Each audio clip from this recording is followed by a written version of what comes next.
Guys, ito yung nagngat-ngat ng aking passport, guys. Ayan. Ayan ang salarin. Foreman. Foreman. Yan ang nagngat-ngat ng passport. Ito yung ginawa niya, oh. Nakuha niya sa bag ko. Ayan. Yan ang salarin.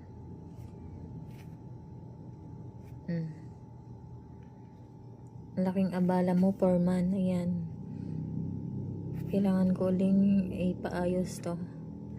Yung passport ko, ningat-ngat ni Foreman. Yan ang salarin, oh. Yan, oh. Yan, oh. Yan, oh. Tulog na tulog. Walang pakialam. Kala mo'y napakabait. Pagkatapos ngat-ngatin yung aking passport. Ayan. Sarap ng tulog.